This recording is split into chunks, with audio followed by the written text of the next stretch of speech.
Bora trabalhar, meus lindos, minhas lindas! Tudo bem com vocês? Vocês estão bom? Espero que estejam maravilhosamente saudáveis. Vamos trabalhar Coreia, mas a Coreia do Norte. E claro que a gente tem que falar de Coreia do Sul, não tem como. Nós vamos falar do gordinho do foguete, que há um mês atrás o povo estava com dúvidas se ele estava vivo, se ele estava morto. Deu o que falar. Aí a TV coreana mostrou que ele estava em férias, numa província coreana no Pacífico. A Coreia do Sul, inclusive, também disse isso. Um cara polêmico. Mas essa é uma família polêmica. E que, claramente, nesta última década, protagonizou e ainda protagoniza questões geopolíticas internacionais frente aos Estados Unidos da América. Teve episódio há 3 anos atrás, 2 anos e meio, com o Trump e o gordinho do foguete, rosnando um para o outro. Por que será que eles rosnavam, né? Olha o foguetinho ali, ó, apontando para onde o foguete vai cair. Esse gordinho do foguete, vamos entender quem ele é? Bora lá. Vamos começar a falar sobre a origem histórica da Coreia do Norte, porque a Coreia do Norte não existia antes dos anos 50. Era só a Península da Coreia. Ah, mas Paquito, o que aconteceu? Por que então dividiu? Tem a ver com a Guerra Fria, com a guerra indireta entre as duas superpotências globais. União das Repúblicas Socialistas Soviéticas versus Estados Unidos da América. A Guerra Fria, ela tinha vários aspectos, a gente viu isso em vídeos anteriores. Um deles era a ideia de fazer uma rinha de galos, botar uma arena de gladiadores, escolher 2 galos ou gladiadores para brigarem entre si, cada um representando uma superpotência. Então a ideia era instigar guerras espalhadas em territórios pelo mundo para ficar testando a força indiretamente. União Soviética versus Estados Unidos. Foi assim no Vietnã, foi assim nas Coreias, assim no Afeganistão, Paquistão, foi assim Irã, Iraque, foi assim até mesmo na África, em regiões como Angola. Guerras indiretas, em que cada uma das superpotências enviava suas tropas, suas armas, mas nunca brigava nem política nem militarmente de forma direta. Por medo? Porque não era lucrativo? Porque tinham juízo? Não importa. A questão é que era um braço de aço. Um braço de ferro, mais do que ferro-aço. Era uma disputa para ver quem tinha maior poder político, geopolítico, militar, econômico, cultural. Era um jogo de war. Lembra do jogo de tabuleiro War? Era isso.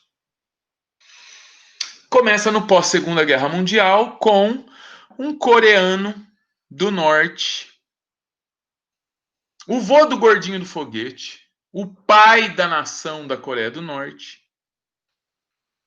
que pediu independência da província do Norte logo após o fim da Segunda Guerra Mundial.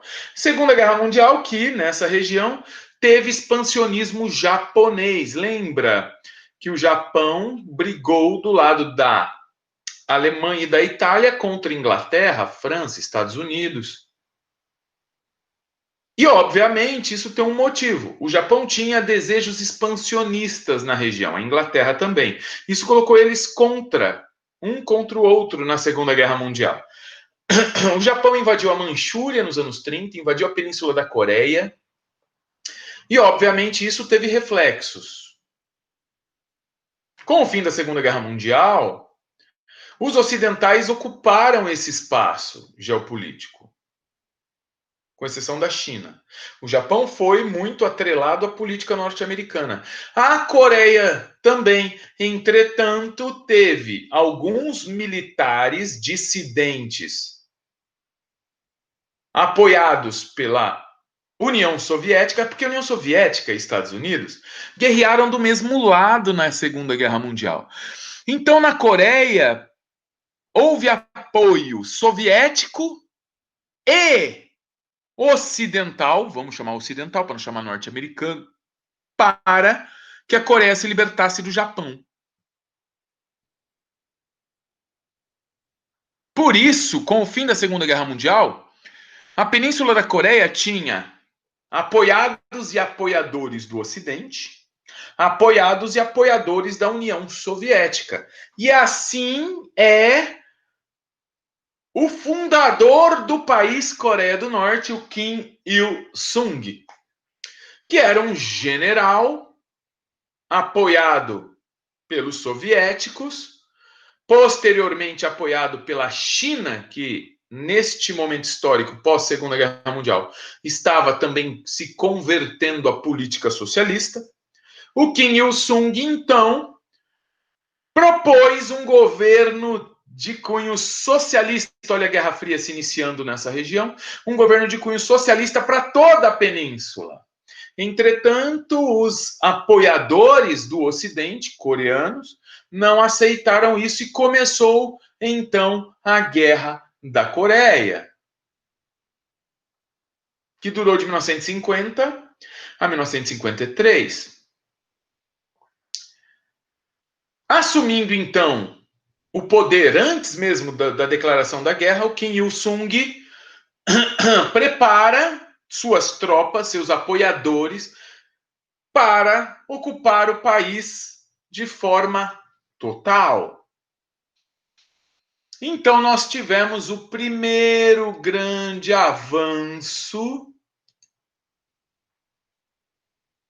do exército do Kim Il-sung, apoiado pelos soviéticos, o primeiro grande avanço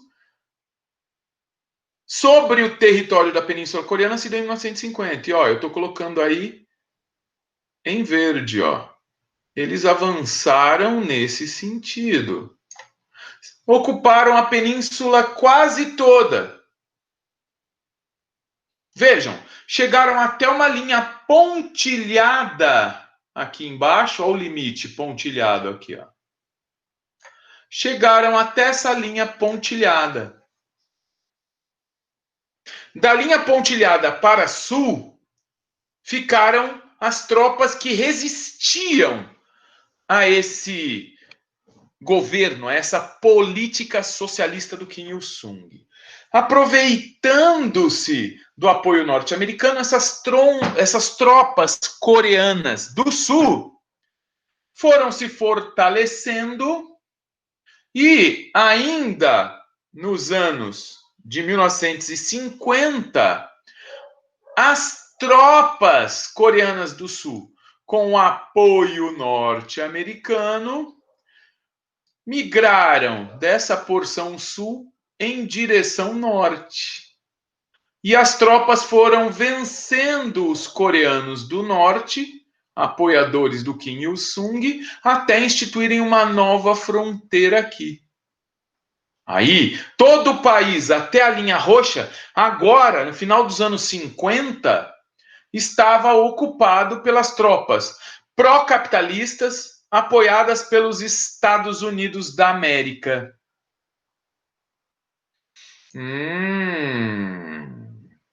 Então, houve o avanço primeiro dos coreanos do norte, apoiados pelos russos socialistas, que ocuparam quase o país todo.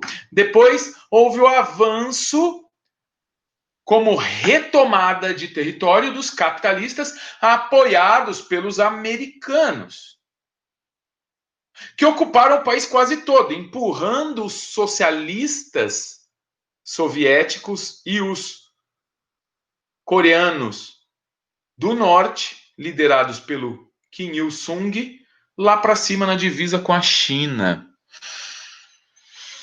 Mas houve o contragolpe, agora com principal apoio chinês.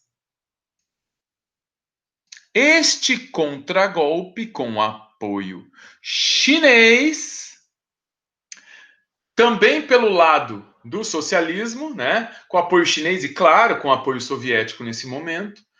O contragolpe partiu da China e as tropas do Kim Il-sung chegaram até aqui e instituíram esta linha aqui, ó, como linha divisória. Então, os coreanos do Sul, apoiados pelos americanos, ficaram na parte baixa do país e os coreanos do Norte ocuparam uma maior parte do país novamente. E essa guerra se estendeu aí pelo ano de 1951 todo, e 52, e 53, braço de ferro, braço de aço, né? Coreanos do Norte apoiados pelos socialistas, soviéticos e chineses, coreanos do Sul apoiados pelos americanos ficaram ocupando e desocupando territórios durante 3 anos, até que decidiram em 1953 apagar as fronteiras fictícias construídas antes e instituir nas bordas do meridiano 38 graus norte, instituir aí então a divisa de 2 países independentes, a divisa entre Coreia do Norte e Coreia do Sul. Coreia do Sul alinhada ao capitalismo e ao ocidente norte-americano, e a Coreia do Sul alinhada à política capitalista e ao ocidente norte-americano, e a Coreia do Norte, do Kim Il-sung, apoiada na política socialista e no apoio econômico-militar soviético e chinês. E assim surgem as 2 Coreias. No fim da Segunda Guerra Mundial, após o braço de ferro indireto da Guerra Fria, a Coreia foi dividida ao longo do 38º paralelo e tornou-se 2 países. Um povo dividido em 2 países. Quem foi o criador da Coreia do Norte? Já disse, Kim Il-sung. Olha ele aqui. Olha a carinha do ditador. Olha que carinha fofa de ditador. Hã? Ele é o vô do gordinho do foguete que caiu com o foguete. Vamos falar disso depois. Mas olha aqui, ó. Este é o grande criador. Se tornou o Kim I. Governou a Coreia do Norte por uma bagatela de 46 anos. Pois é, 46 anos de ditadura. Na verdade, não é só 46 anos de ditadura, porque está em ditadura até hoje. Já são 72 anos de ditadura na Coreia. Uma ditadura dita de esquerda, que se autodenominava socialista. Vamos ver o que isso significa. O Kim Il-sung, ele propôs uma política de manutenção do poder de forma totalitária. O que isso quer dizer? Quer dizer que o bagulho ficava louco, violento. Não há contra-argumentos. O governo não aceita de jeito nenhum que seja questionado.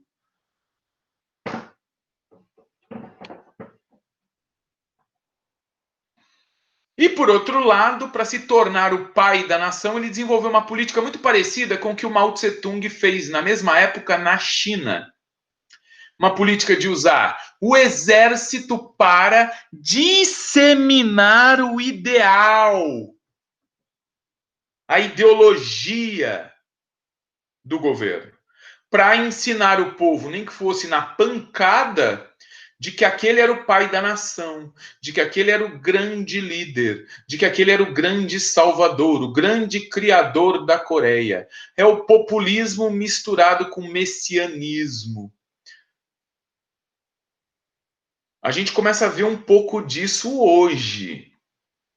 Já vimos isso no nosso país com Vargas.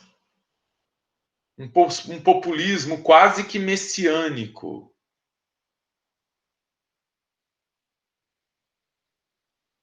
Então,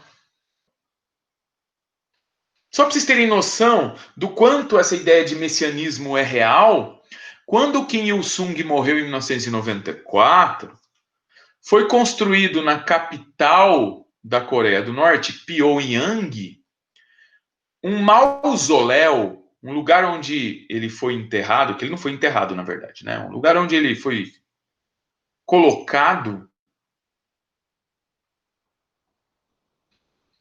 que é simplesmente maravilhoso. É uma catedral e ele está lá exposto num caixão de vidro blindado, embalsamado, para que as pessoas possam ir lá e orarem para ele. Não é orar para ele para o céu, não é orar pela alma dele, não. Ele é Deus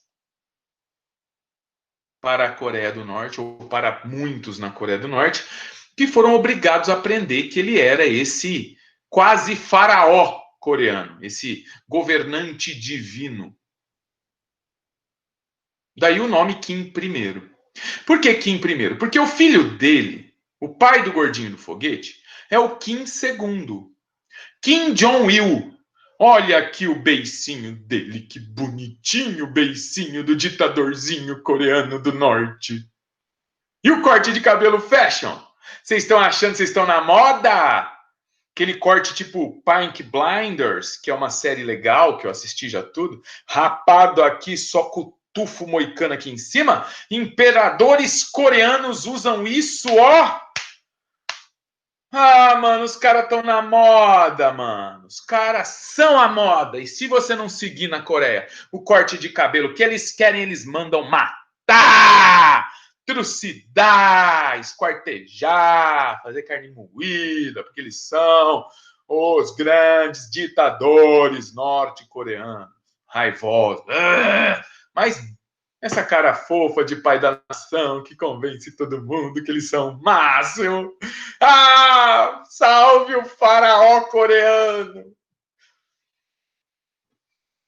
Após a morte do Kim Il-sung, o Kim I, em 94, claro que o poder passaria de forma natural para o filho dele, o Kim II, Kim Jong-il, que governou a Coreia do Norte de 1994 a 2011. Olha! Deu aí, ó, 17 anos de governo. Bastante. E óbvio que ele teve, por incumbência, durante o governo dele, consolidar a sucessão, né? Ele teve que ensinar o filho dele a governar, que seria então o Kim III. Mas ele também foi o Kim da inovação. Porque o Kim I consolidou a ditadura e criou o país. Criou o pensamento nacionalista cego.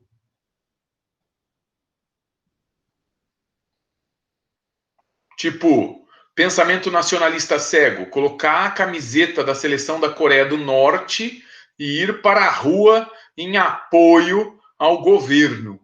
Não importa o que o governo faça, não importa que o governo esteja mandando eles para a morte epidemiológica, não importa.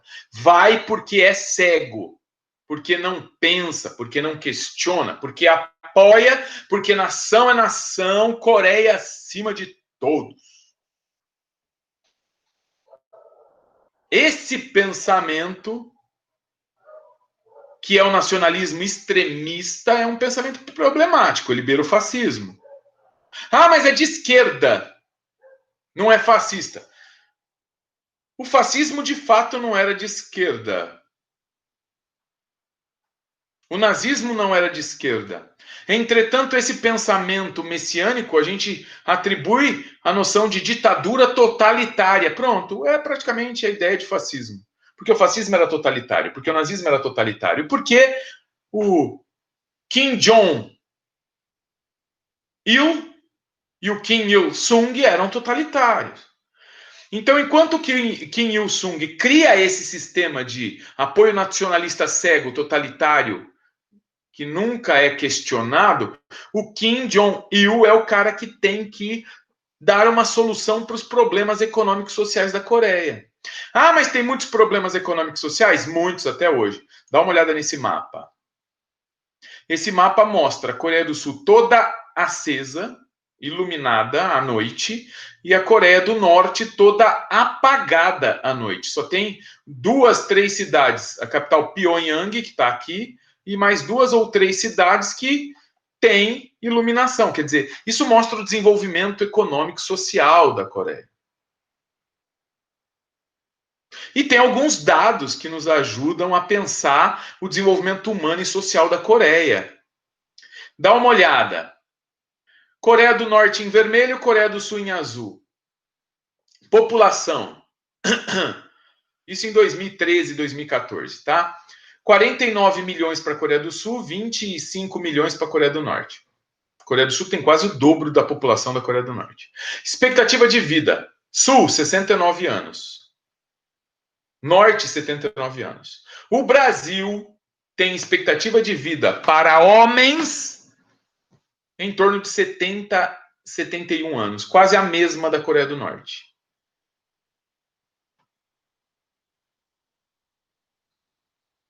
E lá não tem fonte de energia para ninguém, vocês viram, né? E a ONU trata a ideia de fonte de energia como um referencial do desenvolvimento humano, talvez o principal.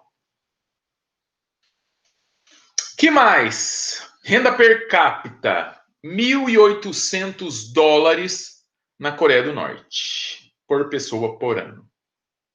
Na Coreia do Sul, $32 mil. No Brasil, algo em torno de $12 mil por pessoa por ano. Claro que isso não fala sobre concentração de riqueza, né? Você divide toda a riqueza do país por todo mundo, né? Liberdade de imprensa.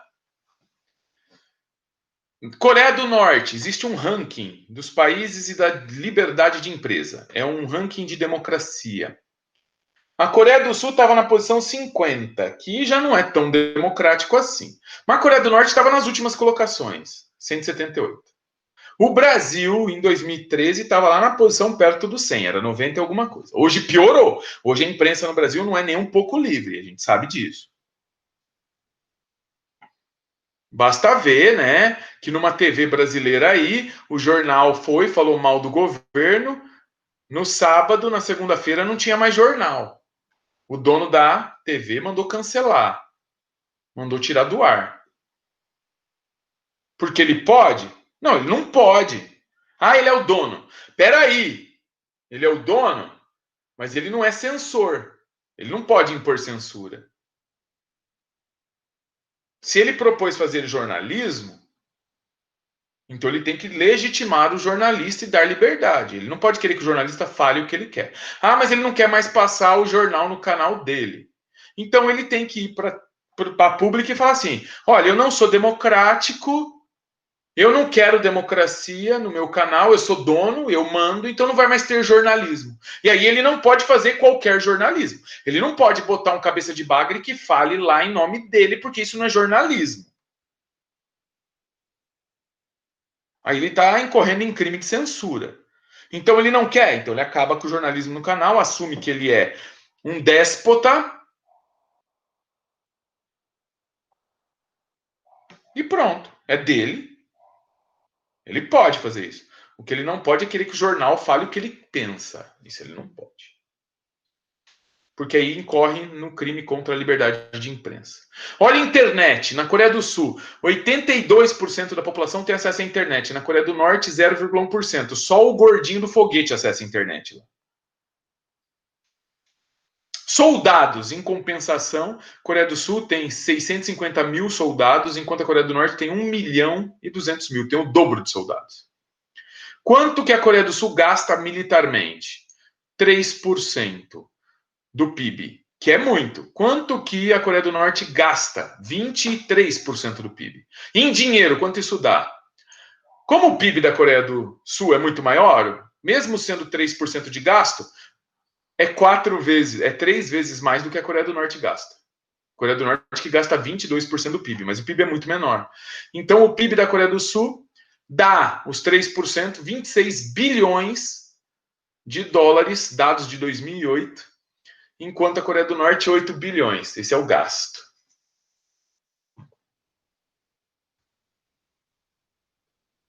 Então, a Coreia do Sul é um país desenvolvido socialmente e economicamente, enquanto a Coreia do Norte é um país subdesenvolvido econômico e socialmente. A gente vê pela ausência de luz, de energia disponível à Coreia do Norte. Bom, o que isso tem a ver, né? Isso tem o seguinte a ver.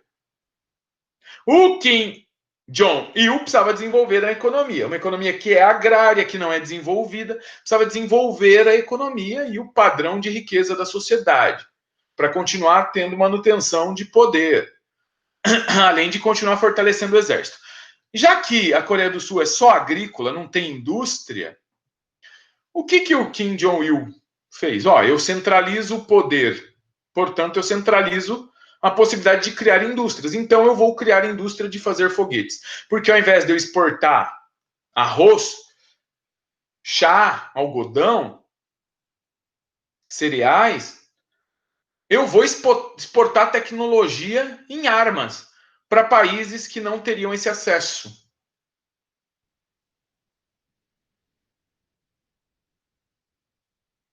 Vou desenvolver tecnologia nuclear e tecnologia em armas, em foguetes. Por isso tem um foguetinho aqui embaixo nele, tá vendo? Então ele começa a desenvolver a tecnologia em motores de propulsão a jato para foguetes e tecnologia de foguetes que possam sair da atmosfera ou ir de um continente para o outro.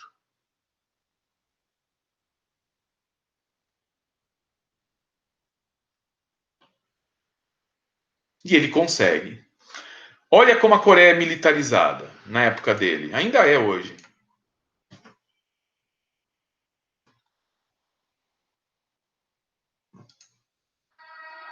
Esse é um desfile, tipo o 7 de setembro deles.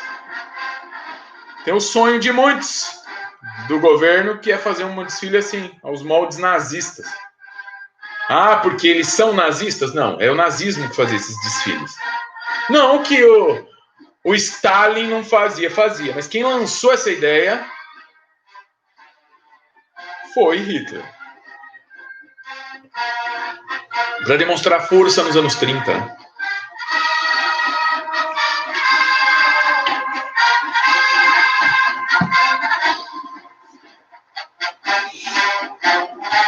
E onde está o poderio? Tanques e blindados velhos comprados da União Soviética, da China. Tudo isso, tecnologia militar ultrapassada, anos 70, desfilando nos anos 90, 2000. Nada impressiona, mas sabe o que impressiona? Não isso. Isso é blindado antigo também. Aqui começa a impressionar. Lançadores de bateria antiaérea.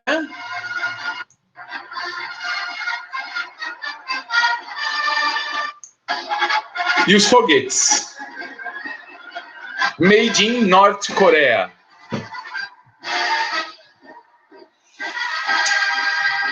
Tecnologia construída pelo gordinho do foguete pai. Que não era gordinho, né? Pelo Kim Jong-il. o Kim II. É o Kim II também que consegue fazer testes nucleares antes de morrer em 2006. Ele deixa o programa nuclear coreano tinindo. É no governo dele que a Coreia anuncia que tem bomba nuclear. A ideia é, primeiro, demonstrar geopoliticamente a força do governo militar norte-coreano. Segundo, chamar a atenção do mundo para clientes tipo africanos, da Ásia, que não são parceiros nem da China, nem da Rússia, nem dos Estados Unidos, que possam comprar os produtos de guerra norte-coreanos. E aí desenvolver essa indústria de guerra nas mãos do governo. Mata 2 coelhos com uma cajadada só. Além de tudo isso,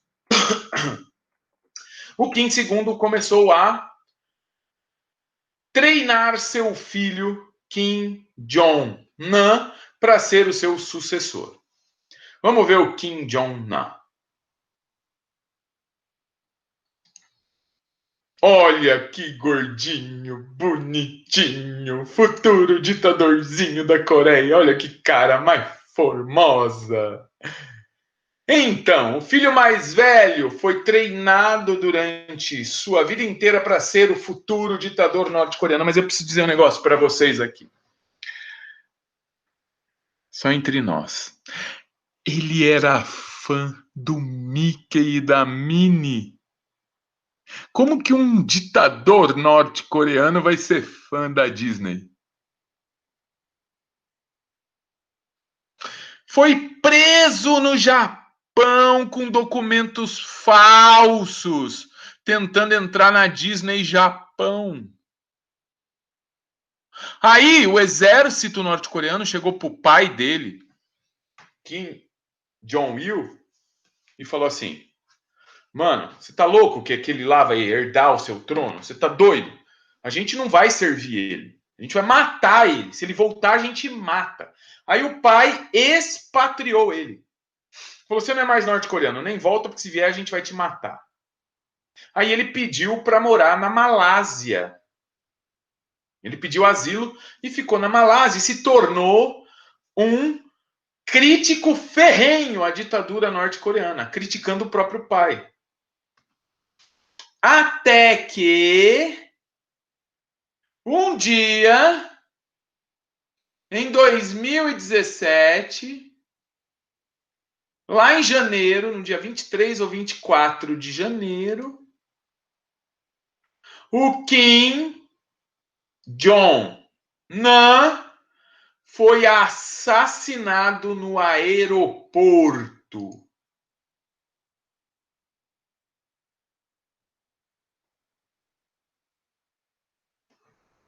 Como assim, Paquito? Assassinado no aeroporto.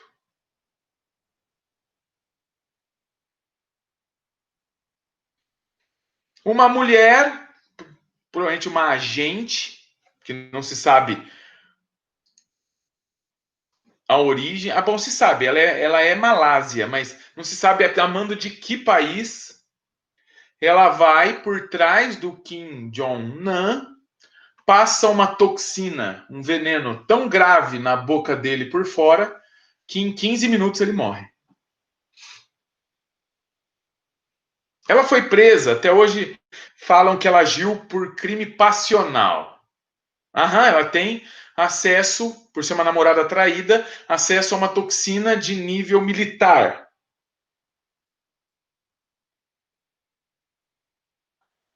Matou ele justamente quando ele estava na fase mais crítica contra o governo norte-coreano, que foi assumido pelo irmão dele, o gordinho do foguete, o Kim Jong-un. Kim Jong-un ou Kim Jong-un. Era pro Nan assumir, mas ele trocou a Coreia do Norte pelo Mickey. Sobrou para quem? Para um adolescente ser treinado às pressas para, com 20 e poucos anos de idade, 23, acho, assumir como o Kim III, um ditador norte-coreano cruel, sanguinolento, violento, forte.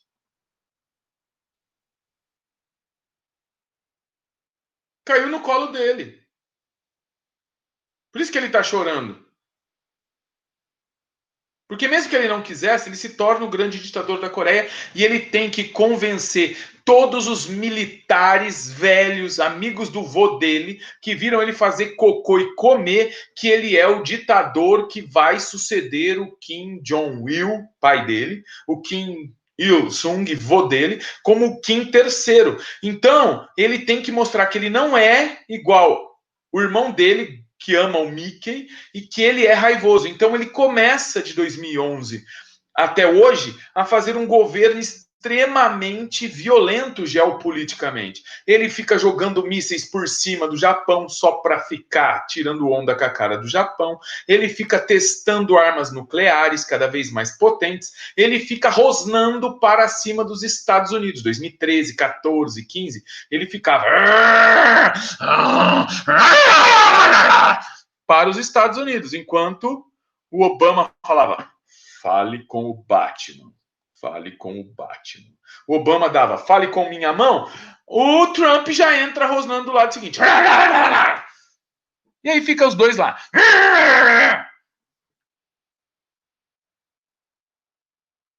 O Kim Jong-un quer o quê?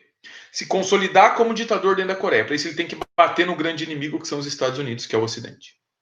Ele precisa convencer o exército norte-coreano que ele é um grande líder. Então ele tem que agradar o exército brigando com o Ocidente, com o Japão e com a Coreia do Sul.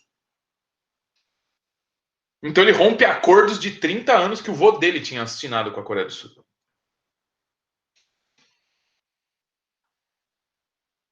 Joga dinheiro no exército, fazendo testes nucleares. E arruma briga com o Trump. Mas por que o Trump aceita essa briga? Porque ele sabe que, historicamente, os governantes norte-coreanos ficam latindo e vociferando e rosnando para o Ocidente quando precisam de dinheiro. Porque como o país é agrícola e não tem indústria, chega um momento que acaba e começa a entrar em crise econômica. E a única alternativa de conseguir dinheiro é através de empréstimo. E para alguém emprestar dinheiro para essa ditadura, eles têm que botar a região em tamanho estresse que aí o mundo exige que Rússia, China e Estados Unidos deem dinheiro para esses caras se acalmar.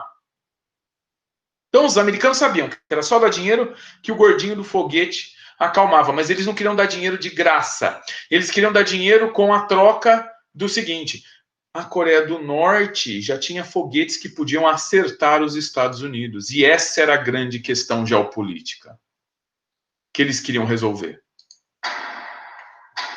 A Coreia do Norte hoje tem pleno domínio de mísseis de curto alcance, e todos têm capacidade para atingir Seul, a capital da Coreia do Sul. O míssil de mais curto alcance que o país tem hoje é o KN-2. Ele pode atingir um raio de 170 quilômetros. Em seguida aparecem os mísseis da família do Hwasong, que chegam a atingir um raio de 1.000 quilômetros, o que inclui o sul do Japão. O Pukguksong-2 também foi testado no ar e teria alcance de 1.200 quilômetros. Entre os mísseis de médio alcance, o Nodong tem capacidade para 1.500 quilômetros, o que inclui todo o Japão. E o Nodong já teria sido até exportado para outros países. O Taepodong, um derivado do Nodong, tem um alcance de pelo menos 2.000 quilômetros e foi testado caindo no Oceano Pacífico depois de atravessar o espaço aéreo japonês. Outro míssil de médio alcance é o Musudan, que chega a 3.000 quilômetros e foi testado em fevereiro de 2017. Autoridades americanas acreditam que os norte-coreanos tenham pelo menos 200 mísseis Nodong e outros 50 entre Taepodongs e Musudans. O Hwasong-12, que tem alcance de 4.000 quilômetros, foi o primeiro teste de um míssil com sucesso em uma distância maior. Mas os mísseis que a Coreia do Norte tenta desenvolver agora são intercontinentais. O KN-8 é o que teria um alcance mais curto, 8.000 quilômetros, o que inclui o Havaí. O Taepodong-2 já foi testado com sucesso em um lançamento de satélite e alcançaria pelo menos 10.000 quilômetros. Olha só! Os norte-coreanos no final de 2017, começo de 2018, testaram um míssil que já chega em Seattle, nos Estados Unidos. Dá uma olhada nessa imagem. Segundo a inteligência americana e o que a própria Coreia disse, esse míssil aqui, número 9, já poderia acertar a parte noroeste dos Estados Unidos. E eles já estariam desenvolvendo um novo míssil que poderia acessar qualquer região dos Estados Unidos. Ou seja, mísseis de longo alcance, que até então só meia dúzia de países detinham este controle. Estados Unidos, Inglaterra, França, Rússia, China. E agora a Coreia do Norte. Então, quer dizer, o Trump queria que eles parassem as pesquisas e começassem a parar de produzir mísseis a longo alcance, que poderiam levar ogivas nucleares para territórios norte-americanos. Então, o Trump latia de um lado, o Kim Jong-un latia do outro. O que o Kim Jong-un queria mesmo? Se autoafirmar como grande líder na Coreia do Norte. Inclusive, ele lançou a ideia de que a Coreia do Norte havia sido campeã mundial de futebol aqui no Brasil. Saiu essa reportagem lá na Coreia do Norte, vencendo o Brasil de goleada. Populismo, mentira, fake news. Mas é quem domina a informação, domina o fake news. Uai. E aí, além de tudo, queria convencer os militares de alta patente, da mesma idade do vô, de que ele era um cagãozinho, porque esses caras viram ele desde pequenininho, comer cocô, que ele era um cagãozinho poderoso, que ele poderia ser o Kim III, e ele queria resolver o problema econômico do próprio país. Então, essa briga precisava de alguém com calma falar, mano, senta e negocia, vocês sabem o que cada um quer. Sabe quem foi essa pessoa equilibrada que falou, vamos negociar melhor? Vamos sentar e conversar, porque vocês estão muito nervosos? Vladimir Putin. Quando o mundo tem o Vladimir Putin, presidente da Rússia, como uma pessoa equilibrada da conversa, a coisa tá caótica. E aí sentaram, conversaram, jantaram, entraram num love em final de 2018, início de 2019. Ai, como os Estados Unidos e a Coreia do Norte estão com boas relações. O dinheiro chegou para a Coreia do Norte, ficou todo mundo feliz. A Coreia do Norte parou de testar por enquanto foguete, está todo mundo feliz. Mas quer apostar que antes da próxima década terminar vai ter tudo de novo essa briga? Porque o dinheiro vai acabar, porque a Coreia não vai abrir mão da sua tecnologia militar. E vai voltar a briga. E o pior é que quem é ameaçado diretamente é a Coreia do Sul, que por ter a mesma etnia, já é a primeira a ser ameaçada. Depois vem o Japão. E aí os Estados Unidos compram a briga. E aí vira essa coisa maluca das latições, né? Do desafio dos dois cachorros rosnando um para o outro. Um pitbull versus um piquinês, mas que rosna. E aí a gente vê que a Coreia do Norte tem um poderio militar enorme, muitas vezes maior do que o da Coreia do Sul, mas muito antigo. E no que é tecnologia, a Coreia do Sul é muito mais bem equipada do que a Coreia do Norte. Mas a Coreia do Norte não pode ser ignorada militarmente. Sabe, 1.200.000 soldados, o Brasil não tem 300.000 na ativa. O poderio bélico é dos anos 70, mas é muito volumoso. E os caras agora têm mísseis de curto, médio e longo alcance. O objetivo é vender? É vender. Mas é também ter esses mísseis para carregar sua tecnologia nuclear. Essa não é para vender. Os mísseis são. A tecnologia nuclear, não. E são os mísseis de curto e médio alcance. O de longo alcance também é exclusivo. Então o gordinho do foguete conseguiu esse poder geopolítico poderoso dentro da Coreia do Norte. Essa é uma explanação da atual conjuntura na Coreia do Norte versus Estados Unidos, Coreia do Norte na posição internacional. Tá tudo muito calmo, porque receberam seu dinheiro, porque houve um acordo. Até quando? Esse vídeo fica por aqui. Ótimos estudos, um grande beijo neste coração. Mantenha-se saudável. Até o próximo vídeo.